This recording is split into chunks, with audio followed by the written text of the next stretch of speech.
पिछले पंचायत इलेक्शन हुआ था उसमें भी मेरे को खुद मारा है। अच्छा। हाँ, मेरे को खुद मारा है, ठीक है। तो हम तो किसी भी कीमत पर भाग के निकल चुका है और हमारा जो साथी था 4-5 आदमी का उनको भी मारा है। को दिखता है, सबको मालूम है कि वो करप्ट है। वो अपनी करप्शन को छुपाने के लिए, अपनी करप्ट की वो करने के लिए, अपनी चोरी छुपाने के लिए तो बहुत कुछ करेगा। राष्ट्रपति शासन इसलिए हम मांग कर रहे हैं कि वहाँ पर जो आम जनता के साथ जिस तरह से घरों में बंद करके दबा के उसके बाद जाके इलेक्शन करते हैं, खुद ही अपने आप ही सब वोट डालते हैं, किसी को वोट डालने नहीं देते। पूरे हिंदुस्तान में डेमोक्रेसी जिंदा है, सिर्फ पश्चिम बंगाल छोड़ के। वहाँ पे डेमोक्रेसी खतरा है। हमारा पिताजी का एज 82 प्लस है। वहाँ पे हमारा पिताजी को ये डराता है कि श्रीराम मुंह में नहीं आना चाहिए। अगर श्रीराम शब्द आप मुंह में बोलेंगे आपका तो वार्धक्य भत्ता जो देता है, वार्धक्य भत्ता 60 साल का एज से, तो वो वार्धक्य भत्ता तुम्हारे को नहीं मिलेगा। जिस दिन इलेक्शन होगा, इलेक्शन का पहले दिन रात को ही आके धमका के जाएगा टीएमसी को वोट देना है, ठीक है। आपका क्या नाम है सर? मेरा नाम मानस मंडल है। कहाँ से हैं आप? मैं मिदनापुर डिस्ट्रिक्ट का, मैं प्योर बंगाली हूँ। अच्छा, एक बात बताइए, क्या बंगाल की स्थिति क्या समझ में आ रही है इस समय? पश्चिम बंगाल की चुनाव भी नज़दीक आ रहा है। बंगाली का स्थिति तो काफ़ी दिन से ही खराब है। जब से ममता दी आई है उसके पहले भी वामपंथ सरकार जिस तरीका से रणनीति बनाया था पॉलिटिकल, तो ममता दीदी उसी पॉलिटिकल रणनीति ऐसे ही सेम प्रोसेस में चल रहा है। वहाँ पे डेमोक्रेसी खतरा है और ऐसे वहाँ पे जो राम है, कोई आदमी अगर बोलेगा दे दो श्री राम, तो वो बीजेपी बन जाता है। अच्छा। नजर में वहाँ पे हाँ। हमारा पिताजी का एज 82 प्लस है। उनको हमारा जो ग्रामीण एरिया है, जो रूरल एरिया में हम रहता हूँ, वहाँ पे हमारा पिताजी को ये डराता है कि श्री राम मुंह में नहीं आना चाहिए। अगर श्री राम शब्द आप मुंह में बोलेंगे आपका तो वार्धक्य भत्ता जो देता है, वार्धक्य भत्ता 60 साल का एज से, तो वो वार्धक्य भत्ता तुम्हारे को नहीं मिलेगा। अच्छा। हाँ, ऐसे धमकाता है। किसी को विधवा पेंशन, विधवा भत्ता जो मिलता है, और किसी को जो मतलब लक्ष्मी का भंडार मिलता है, लक्ष्मी का भंडार, ये सब तुम्हारा बंद हो जाएगा। तो वहाँ पे क्या है, डरा का और धमकाने का पॉलिटिकल अभी भी जिंदा है और ये कायम करके आ रहा है। जिस दिन इलेक्शन होगा, इलेक्शन का पहले दिन रात को ही आके धमका के जाएगा टीएमसी को वोट देना है, ठीक है। और सिर्फ यही नहीं है, वहाँ पे जो क्लब है, ये सब क्लब जो है, ये क्लब उसी पार्टी का अंदर रजिस्ट्रेशन है जहाँ पे वो ममता दी का ही सपोर्ट करता है, चाहे कुछ भी हो।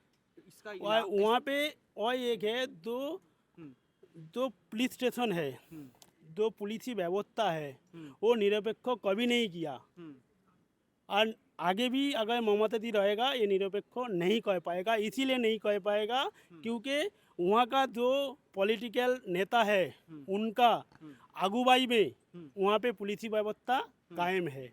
आपको इसका इलाज क्या समझ में आता है कि इन सब चीज़ों को इससे छुटकारा कैसे मिलेगा? देखो, पश्चिम बंगाल के लोगों को? छुटकारा बीजेपी के अलावा और कोई ऑप्शन है नहीं। बीजेपी वहाँ पे चाहिए।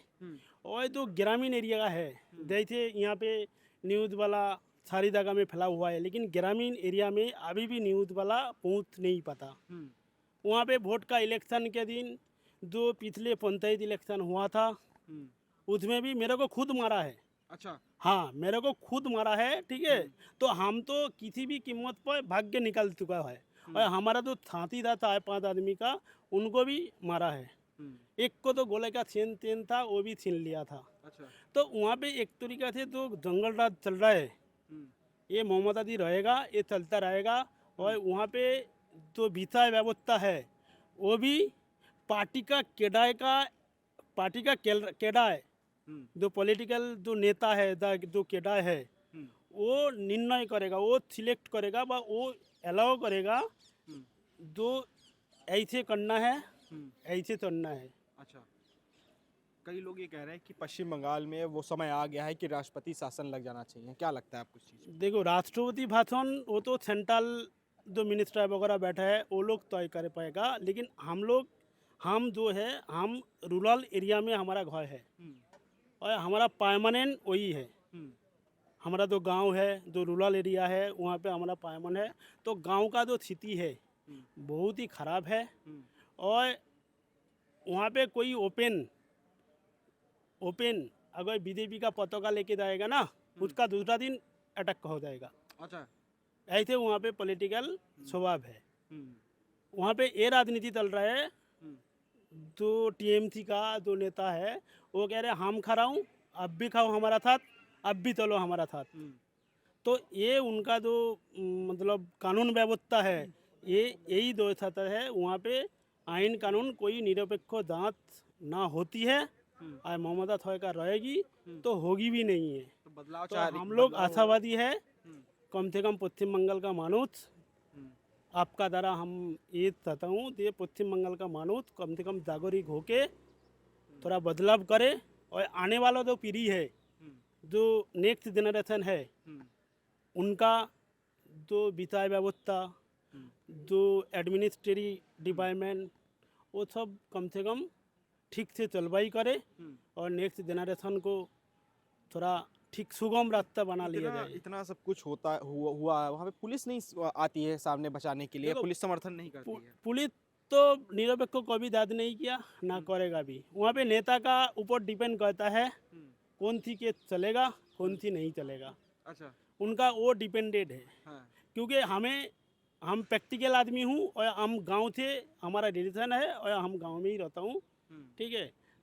अभी दिल्ली में आप कह रहे हैं दिल्ली में क्यों आया है? दिल्ली में वहाँ पे कामकाज हम जिस कैटेगरी में काम करता हूँ वहाँ पे नहीं था, तो इसीलिए हम यहाँ पे काम करके हमारा जीवन काटा रहा हूँ। ठीक। सर आपका क्या शुभ नाम हुआ? मैं किशोर तरफदार। सर आपको क्या लग रहा है पश्चिम बंगाल की जो स्थिति भाई साहब ने बताई, किस तरह देखते हैं? क्या ये वाकई पश्चिम बंगाल की ये स्थिति है इस समय पश्चिम बंगाल में? इसको बोलने की क्या ज़रूरत है, तो पूरा दुनिया देख रही है। हर रोज़ न्यूज़ में आप देख रहे हो किस तरह से अत्याचार बंगाल में हो रहा है ना। किस तरह से अभी ये जो घटना हुआ था हॉस्पिटल का, कौन सा घटना था? आरजीकर हॉस्पिटल में एक स्टूडेंट को जो वहाँ पे पढ़ाई कर रही थी, डॉक्टर, उनका किस तरह से निर्मम हत्या किया गया, ये तो पूरा दुनिया देख रही है। इसके बाद भी ममता बनर्जी ने क्या बयान दिया कि 7 बजे के बाद अगर कोई लड़की बाहर निकलती है उसमें सरकार की जिम्मेदारी नहीं है। तो इसका मतलब मातृशक्ति, जो महिला मातृशक्ति है, क्या वो शाम को 7 बजे के बाद घर से नहीं निकल सकती? इसका मतलब शाम को 7 बजे के बाद ये जो लड़के हैं उनको ममता बनर्जी की सरकार खुली छूट दे रही है कि तुम जो भी हो सके, जितना हो सके अत्याचार करो लोगों पे। ये गलत है। देखिए, कानून सबके लिए समान होना चाहिए, चाहे महिला हो चाहे पुरुष हो, कानून सबके लिए बराबर होना चाहिए। तो जो मानसिकता ममता बनर्जी की है, उस मानसिकता पे पश्चिम बंगाल की स्थिति आए दिन खराब होती जा रही है। 2-3 दिन पहले एक सीन हम लोग को फिल्मी सीन देखने को मिला पश्चिम बंगाल में ही, जब आईपैक के ऑफिस पर जब छापा मारा गया, तो ईडी जब छापा मारती तो ममता बनर्जी जाती हैं, ग्रीन फाइल लेके आ जाती हैं, उसके बाद सुप्रीम कोर्ट में सुनवाई होती है। इन सब चीज़ों को, इस पूरे जो सिनेरियो है इस चीज़ को कैसे देखते हो? क्योंकि टीएमसी वाले कह रहे हैं कि भाई वो तो पॉलिटिकल स्ट्रेटजी थी हमारी, वो विपक्ष वाले लेना चाह रहे थे, बीजेपी वाले, इस वजह से ईडी को भेजा था। देखिए, मैं ये कहता हूँ कि ईडी अपना काम कर रही थी, ममता बनर्जी को उसमें सहयोग करना चाहिए था। अगर ममता बनर्जी निर्दोष होती तो ममता बनर्जी उसमें सहयोग करती और ईडी को कहती ठीक है, आप जो कर रहे हैं करिए, वो आपका काम है। ये केंद्र के तरफ से आप आए हो, केंद्र के तरफ से आप ये काम कर रहे हो, हमसे जो भी सहयोग बन पड़ेगा वो हम आपको करेंगे, आप हमें सूचित कीजिएगा आपको हमसे क्या सहयोग चाहिए। अगर ममता बनर्जी निर्दोष होती तो उनका ये बयान होता, वो ईडी को साफ साफ कहती कि हमारा पूरा सहयोग, पश्चिम बंगाल सरकार का पूरा सहयोग ईडी को रहेगा, ये कहती। परंतु उन्होंने ऐसा ना करके एक मुख्यमंत्री, आपने कभी ऐसा देखा है व सुना है कि एक मुख्यमंत्री स्वयं उठ के आती है और एक प्राइवेट कंपनी को बचाने के लिए ईडी के काम में बाधा डालती है और कुछ फाइलों को अपने पुलिसकर्मियों के माध्यम से, क्योंकि पुलिसकर्मी तो उनके इशारे पे चलते हैं ना, पुलिसकर्मी को उस तरह से उन्होंने एक कठपुतली की तरह उन्होंने बना रखा है, उन्हीं के इशारे पे चलते हैं। तो पुलिसकर्मियों को यूज़ करके, पुलिसकर्मियों के माध्यम से वो स्वयं अंदर जाके फाइल को उठा के लाती। देखो, उसको तो नहीं पता ना कौन सा फाइल लेना है, कौन सा नहीं लेना है, तो उनका सहयोग पुलिसकर्मियों ने किया है और पुलिसकर्मी उनके हाथ की कठपुतली है। कह रहा कि जहाँ जहाँ विपक्ष की पार्टी की सरकार है और चुनाव आने वाला तो वहाँ पे ईडी सबसे पहले पहुंच जाती है, ये सबसे बड़ा आरोप लगता है। ऐसा नहीं है, ईडी अपना काम वो कभी भी कर सकती है। इसमें चुनाव तो अभी तो घोषणा भी नहीं हुआ चुनाव। आपको पता है कि 2026 में कब चुनाव होने वाला, डेट पता है आपको? हाँ नहीं। भाई साहब कैमरामैन, आपको भी पता नहीं होगा डेट कब है। तो जब चुनाव घोषणा ही नहीं हुआ तो ये विषय ही नहीं आता है कि चुनाव के समय में ईडी छापा पड़ती। भाई ये एक प्रक्रिया है, ये प्रक्रिया है, ये उत्तर प्रदेश में भी हो सकता है, परंतु उत्तर प्रदेश में ये सौभाग्य है कि भारतीय जनता पार्टी का सरकार है, इसलिए उत्तर प्रदेश आज उत्तम प्रदेश बन गया है। खुद लिप्त है करप्शन में, अब उसका जो है पिटारा खुलने वाला है, इसीलिए अब वो क्या करे। ईडी तो छापा मारने चले गए, अब वो कैसे जाए, कैसे सब अपने आप को बचाएंगे। वो एक सीएम है, जिम्मेदार कुर्सी पे जिम्मेदार पद पर है, लेकिन ये सोचना भी नहीं, कुछ नहीं, तुरंत पहुंच गई अपनी वो फाइल लेने, ग्रीन फाइल लेने, और फाइल लेके आ गई। तो सबको दिख रहा है, बच्चे बच्चे को मालूम है कि करप्शन में बिल्कुल डूबा हुआ है। टीएमसी के नेता ये कह रहे कि वो ग्रीन फाइल को करप्शन की फाइल नहीं थी, वो टीएमसी की पॉलिटिकल स्ट्रेटजी वाली फाइल थी जिसमें कैंडिडेट का डाटा और ये तमाम सारी चीज़ें थी जो आईपैक के पास रखी थी, उसको चुराना चाह रही है विपक्ष, मतलब भाजपा चुराना चाह रही है, इस वजह से ईडी को भेजा था वहाँ पे। जो चोर होता है वो कभी कहता है कि मैं चोर हूँ? जो कोई नहीं कहेगा। हाँ। तो सबको दिखता है, सबको मालूम है कि वो करप्ट है। वो अपने करप्शन को छुपाने के लिए, अपने करप्ट की वो करने के लिए, अपनी चोरी छुपाने के लिए तो बहुत कुछ करेगी। ठीक है, तो इस बार तो हम तो यही चाहेंगे, एक ही चीज़ कि राष्ट्रपति शासन लग जाए, उसके बाद इलेक्शन। क्यों ऐसा क्यों मांग कर रहे हैं कि राष्ट्रपति शासन लग जाए? राष्ट्रपति शासन इसलिए हम मांग कर रहे हैं कि वहाँ पर जो आम जनता के साथ जिस तरह से घरों में बंद करके दबा के उसके बाद जाके इलेक्शन करते हैं, खुद ही अपने आप ही सब वोट डालते हैं, किसी को वोट डालने नहीं देते, किसी का अधिकार को किस तरह से मारा जा रहा है। इसीलिए हम कह रहे हैं कि राष्ट्रपति शासन लगे। लेकिन ममता दीदी कहती है कि पूरे भारत देश में डेमोक्रेसी तो सिर्फ पश्चिम बंगाल में जिंदा है, बाकी जगह तो डेमोक्रेसी खत्म हो चुकी है, बाकी जगह हिंदू मुस्लिम होता है, हमारा ही एक ऐसा राज्य है जहाँ पे सेकुलरिज्म जिंदा है। अब मैं इस पे तो हंसी भी आती है कि पूरे हिंदुस्तान में उसने सच बोल दिया, उसका उल्टा कर दो बस। सच ही है, पूरे हिंदुस्तान में डेमोक्रेसी जिंदा है, सिर्फ पश्चिम बंगाल छोड़ के, बस उसका उल्टा उसने बोल दिया। उसमें तो कोई दोनों बात भाई टीएमसी वाले कहते हैं कि भाई निष्पक्ष चुनाव होता है हमारे यहाँ पे, सबको मताधिकार है। भाजपा वाले जो एसआईआर करा रहे हैं इलेक्शन कमीशन, इससे तो मूल बंगाली परेशान हो रहा है। पूरी दुनिया को मालूम है कि वेस्ट बंगाल में, पश्चिम बंगाल में जब चुनाव होते हैं तो उस वक्त क्या होता है। मतलब बीजेपी कार्यकर्ता, ऑपोजिशन के कार्यकर्ता जो भी है, किस तरह से मर्डर होते हैं, कत्लेआम होते हैं, मार मार के बैलेट पेपर उठा के लेके जाते थे पहले। और पिछले इलेक्शन में देखा, उसमें पिछले इलेक्शन में क्या हुआ, ईवीएम मशीन को लेके भागते हुए दिखाई दिया सबको, सबने देखा। पंचायत इलेक्शन तो ज़्यादा होते हैं, तो ये तो और कहीं नहीं होता है, वो पश्चिम बंगाल को छोड़कर कहीं पर नहीं होता।